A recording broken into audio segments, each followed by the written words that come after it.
Assalamualaikum warahmatullahi wabarakatuh. Selamat pagi anak-anak. Bagaimana kabar kalian? Semoga kalian selalu sehat. Sebelum kita mulai pelajaran hari ini, mari kita berdoa bersama-sama dan membaca basmalah agar apa yang kalian pelajari nanti dapat kalian pahami dengan baik. Membaca basmalah bersama-sama dimulai ya. Bismillahirrahmanirrahim. Nah, anak-anak, Bu Alif akan mengingatkan kembali tetap laksanakan 3M, yaitu memakai masker ketika kalian keluar rumah, selalu mencuci tangan, rajin mencuci tangan, dan menjaga jarak, hindari kerumunan ya, agar kita selalu terlindungi dari virus pandemi ini. Dan semoga pandemi ini cepat berlalu sehingga kita bisa bertatap muka kembali. Nah, hari ini Bu Alif akan menjelaskan materi di halaman 91 LKS kalian tentang menggali informasi dengan mengajukan pertanyaan menggunakan konsep 5W plus 1H. Nah, dalam menemukan informasi dari gambar atau informasi dari teks bacaan, kita bisa menggunakan beberapa pertanyaan. Pertanyaan di sini adalah 5W plus 1H. 5W itu plus 1H. 5W itu isinya adalah ada 5 ya, namanya juga 5W. Ada what, ada who, ada where, why, what, who, where, why. Terus W satunya apa ya? When. Nah, yang ini 1H itu adalah who. What itu artinya apa? Who itu artinya siapa? Where itu artinya di mana? Why itu artinya kapan? Kenapa? Kenapa? Atau bisa juga mengapa. Nah, kalau when itu adalah kapan. Sedangkan how itu bagaimana. Nah, selain bisa disingkat 5W1H, kalian pasti kesulitan ya karena dia dalam bahasa Inggris. Nah, nanti bisa disingkat dengan adik Simba namanya. Adik Simba. A ini adalah apa? Ini di mana? Dan K ini kenapa? Kapan? Nah, kalau C itu siapa, M itu mengapa, dan B itu adalah bagaimana. Nah, untuk apa itu biasanya digunakan untuk menanyakan apa kabar. Nah, itu bisa buat kondisi, keadaan, terus apa bentuk kayak gitu. Jadi bisa kondisi atau keadaan, bisa juga untuk menanyakan suatu benda ya, atau menanyakan suatu benda. Nah, kalau di mana, namanya juga di mana, berarti dia fungsinya untuk menanyakan tempat. Contohnya, di mana Mbak Salwa belajar, di mana Mas Braja tinggal, seperti itu. Kapan itu menanyakan waktu. Kapan Mbak Nafisa makan, kapan Mbak Hesti mandi. Nah, itu menanyakan waktu. Kalau untuk siapa itu menanyakan orang. Siapa yang naik sepeda itu? Siapa yang rajin sekolah? Siapa yang rajin belajar? Nah, itu kan dia menanyakan orang. Nah, kalau mengapa itu menanyakan alasan. Alasan ya. Misalkan mengapa orang itu menangis? Mengapa hujan bisa terjadi? Atau mengapa jalan itu terlihat panas, seperti itu yaitu alasan atau sebab akibat. Sebab akibat. Nah, kalau bagaimana ini menyatakan atau menanyakan cara. Contohnya, bagaimana cara membuat layang-layang, bagaimana cara membuat karya dekoratif, seperti itu. Nah, 5W1H ini tadi berisi what apa, who siapa, where di mana, why kenapa, kapan, kenapa atau mengapa, dan when kapan. How bagaimana. Nah, ini Bu Alif ganti menjadi adik Simba. Apa, adik A, apa, kondisi atau keadaan suatu benda. Di mana, untuk menanyakan tempat kejadian atau menanyakan tempat. K, kapan, untuk menanyakan waktu. Si, siapa, menanyakan orang.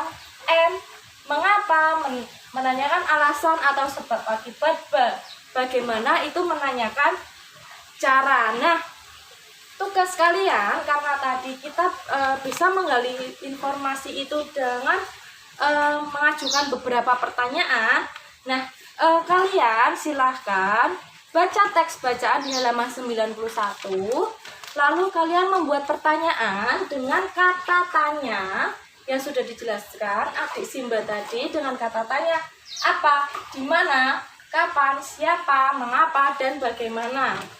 Kalian buatlah di sini kan 3 pertanyaan ya. Nah, kalian tambahkan, kalian buat 4 pertanyaan ya, 4 pertanyaan. Berarti kalian tinggal menambahkan 1 lagi. Jadi kalian mencari 3 pertanyaan ya. 3 pertanyaan bukan yang ada di sini. Kalau ditambahkan di sini berarti nanti ada 4. Nah, setelah itu kalian juga cari jawabannya. Jawabannya apa ya? Nah, seperti itu. Selanjutnya di sini kalian baca halaman 93, ini menuliskan informasi dari teks tentang menghemat energi. Nah, tadi kan ketika kita menggali suatu informasi, kita bisa menggunakan pertanyaan-pertanyaan ya. Nah, kalau di sini ini adalah untuk mencari atau mencatat informasi penting. Nah, setelah itu informasi-informasi itu kalian susun. Jadi karena hari ini tugas Bu Alif terlalu banyak atau mungkin bisa banyak ya, jadi yang ini tidak Bu Alif tugaskan. Jadi mungkin paragraf itu bisa terdiri dari beberapa informasi penting. Nah, biasanya informasi-informasi itu bisa terdiri dari kalimat utama dan kalimat penjelas. Nah, kalimat utama itu adalah inti dari suatu paragraf. Dia bisa ada di awal, di tengah, maupun di akhir ya. Kalau di awal, di tengah, maksudnya bukan di tengah tapi di awal dan di akhir ya. Kalau di awal namanya deduktif, depan ya, kalimat utama di depan. Kalau di akhir namanya induktif. Kalau ada di awal dan di akhir itu namanya campuran. Oke. Nah, sedangkan kalimat penjelas itu dia mendukung kalimat utama. Nah, biasanya paragraf itu juga menggunakan kalimat efektif dengan kosakata yang baku. Nanti untuk kalimat utama itu biasanya juga ada di situ terdapat ide pokok. Nah, nanti di tema 7, tema selanjutnya nanti kita akan belajar menemukan kalimat utama dan ide pokok. Untuk hari ini kalian silahkan baca eksplorasi materinya yang sudah dijelaskan Bu Alif tadi, dan silahkan baca ayo berlatih dan mengerjakan pertanyaan di bawahnya.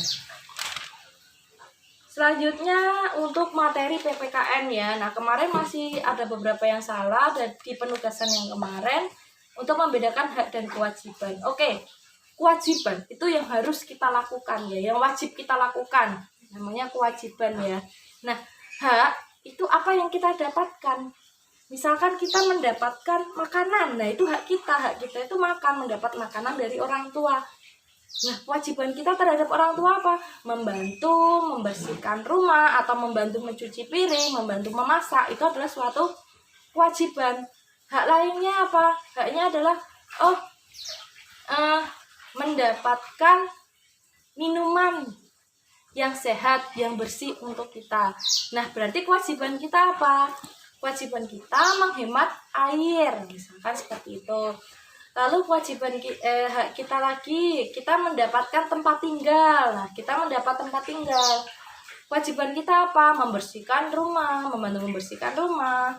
Terus hak kita lagi mendapat kasih sayang orang tua. Kewajiban kita apa? Mematuhi orang tua. Nah, kewajiban itu yang harus kita laksanakan, ya.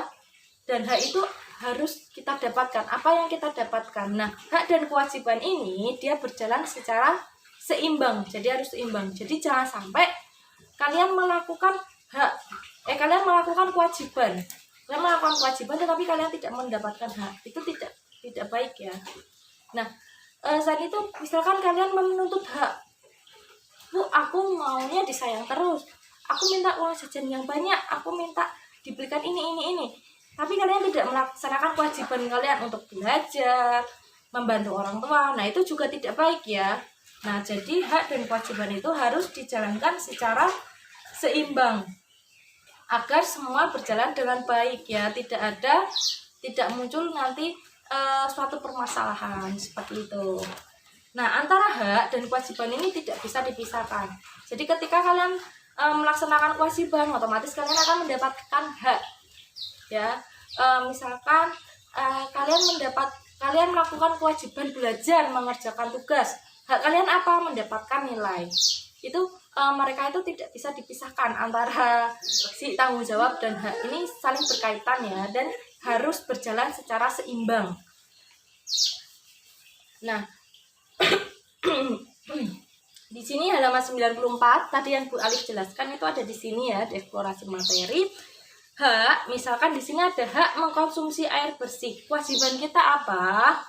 Mengkonsumsi air bersih sesuai kebutuhan. Jadi jangan misalkan dan menghabiskan air minum yang telah diambil. Misalkan yang pertama mengkonsumsi air bersih sesuai kebutuhan. Misalkan kita nih mau menggunakan air bersih untuk mandi, ya kita memakai air bersih itu untuk mandi seperlunya. Jadi ketika kita pakai sabun, kerannya dimatikan agar airnya tidak tumpah, ya. Jadi dimatikan, terus nanti ketika kita sudah selesai pakai sabun mau dibilas, baru kita nyalakan lagi ketika baknya sudah kosong, ya. Jadi jangan sampai air bersih itu tumpah, ya, tumpah dari bak terlalu banyak, itu namanya pemborosan. Nah, lalu menghabiskan air minum yang telah diambil. Misalkan kalian sangat haus. Kira-kira kalau kalian mengambil satu gelas kecil penuh itu habis tidak? Kalau tidak, berarti kalian ambil setengah gelas dulu, dihabiskan. Kalau masih haus lagi, kalian ambil lagi setengah. Jadi jangan sampai air bersih yang kita minum itu jangan sampai terbuang. Kan biasanya kalau misalkan kalian ngambil satu gelas penuh nih, ternyata kalian nggak habis, terus paling nanti kalian diamkan. Nanti kalau mau minum kadang bisa dibuang lagi, terus kalian ambil lagi, kayak gitu tidak baik. Itu namanya pemborosan, ya. Itu tidak melaksanakan kewajiban. Yang kedua, haknya menggunakan air. Kewajibannya mematikan keran air ketika selesai digunakan, tidak bermain menggunakan air nih. Yang suka bermain kalau di kamar mandi, nah itu mulai dikurangi, ya. Terus hak terhindar dari sampah yang mengotori lingkungan. Kewajiban kita menjaga lingkungan agar selalu bersih, membuang sampah di tempat sampah. Jangan membuang sampah di sungai karena akan menyebabkan banjir dan masalah yang lainnya. Lalu hak mendapatkan udara bersih. Kewajibannya merawat tanaman dengan baik, menjaga lingkungan dari sampah dan pemupukan tanaman secara teratur. Nah, kenapa kok? Apa hubungannya mendapatkan udara bersih dengan kita merawat tanaman? Jadi ketika kita merawat tanaman atau pohon, berarti kan dia tumbuh subur. Nah, tanaman ini kan melakukan fotosintesis. Tentu kalian sudah tahu, ya. Nah, fotosintesis ini dia bisa merubah karbon dioksida dan menghasilkan oksigen. Jadi ketika kita bernafas, menarik nafas ini, kita ambil oksigennya. Nah, ketika kita mengeluarkan udara, nah udaranya itu adalah karbon dioksida. Nah, karbon dioksidanya itu akan dirubah oleh pohon atau tanaman kita menjadi sebuah oksigen. Jadi dengan kita merawat tanaman dan menanam tanaman di lingkungan sekitar, nanti kita akan mendapatkan hak kita, apa? Mendapatkan udara yang bersih. Seperti itu. Nah, agar kalian lebih paham tentang apa yang sudah kalian pelajari tentang hak dan kewajiban, kalian kerjakan. Ayo jawablah soal-soal berikut ini di halaman 95. Selanjutnya kita masuk pembelajaran 5. Nah, di sini ada menulis laporan kegiatan menghemat energi. Penghematan energi itu perlu direncanakan agar diperoleh hasil yang maksimal. Nah, kegiatan menghemat energi itu bisa kita lakukan di kegiatan sehari-hari. Nah, sehingga nanti kalian bisa melaporkan kegiatan yang kalian sudah lakukan. Kan kita sudah mempelajari energi ya, satu LKS ini mungkin ada berminggu-minggu, ada 1 minggu lebih ya. Nah, tentunya dan kita selalu membahas tentang hemat energi. Nah, apakah kalian sudah melakukannya di rumah? Walaupun belum tahu apakah kalian sudah melakukannya atau belum. Nah, makanya nanti kalian buat laporan kegiatan menghemat energi seperti contohnya di halaman 97 ini. Dan nanti bisa difotokan atau kalian tuliskan di buku tugas ya. Nah, membuat laporan ini biasanya kalian harus menuliskan dulu, membuat kerangkanya dulu, kerangka laporannya dulu. Ini ada langkah-langkahnya ya. Pertama, membuat kerangka laporan. Kerangka laporan ini akan mempermudah kalian untuk menuliskan laporan. Nah, kerangka laporan ini biasanya isinya kayak gini. Judulnya, laporan kegiatan penghematan energi. Terus nanti kalian tuliskan waktu pelaksanaan kerangkanya, tempat pelaksanaan, judul, waktu, tempat pelaksanaan, nanti ada tujuannya, tujuan kegiatannya buat apa, lalu ada kesimpulannya. Nah, nanti kalian buat seperti dan menyusun kerangka menjadi laporan utuh. Setelah membuat kerangka, baru kalian menyusun menjadi laporan utuh. Nah, contohnya ini, waktu pelaksanaan Senin 20 September 2020. Tempatnya, misalkan kalian tempatnya di rumah. Kegiatan yang sudah kalian lakukan, misalkan contohnya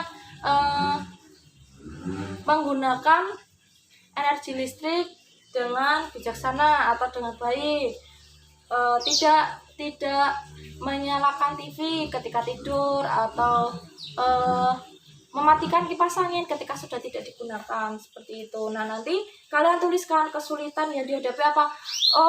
Kalau nonton TV seringnya ketiduran jadi lupa mematikan. Nah, itu nanti kalian tuliskan kesulitannya apa. Terus keberhasilannya, kalian sudah berhasil belum? Nah, apakah kegiatan menghemat kalian sudah berhasil? Nah, kalau sudah berhasil nanti kalian tuliskan di sini. Kegiatan menghemat sudah berhasil, dapat mengurangi penggunaan listrik, kayak gitu.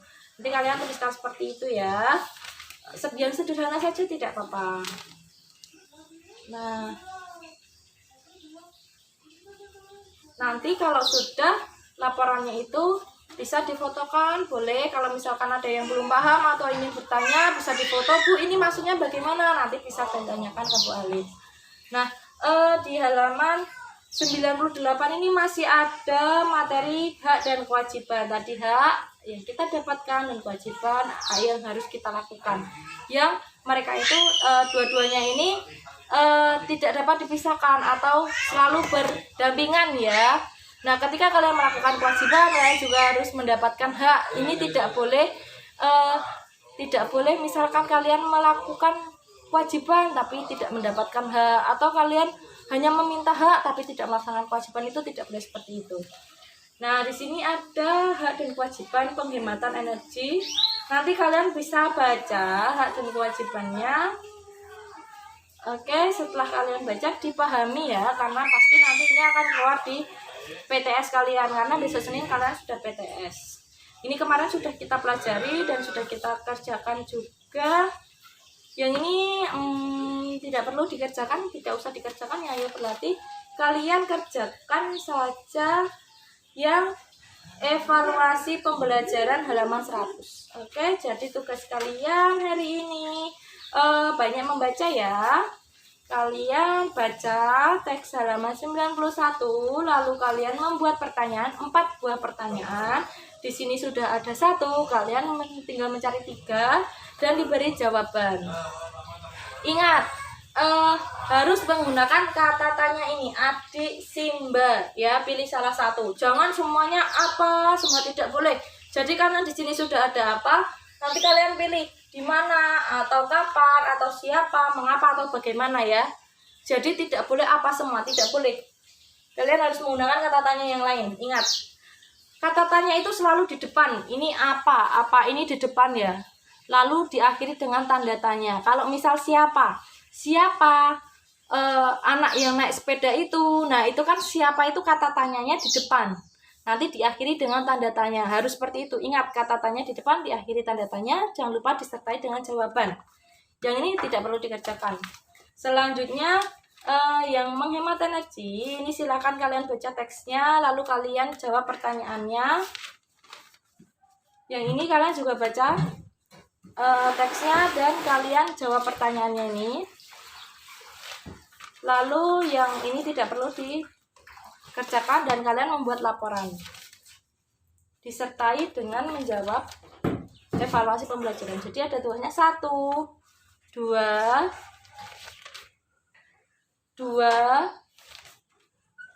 3, 4. Jadi ada 4. Silakan dikerjakan. Jangan lupa besok hari Senin kalian akan PTS. Nah, karena besok Senin itu kalian masuk, jadi buku tugasnya bisa diambil hari Senin ya. Oke, semangat belajar, itu saja. Bila ada yang ditanyakan silahkan WA saja. Sekian dari Bali. Wassalamualaikum warahmatullahi wabarakatuh. Semangat belajar anak-anak. Dadah.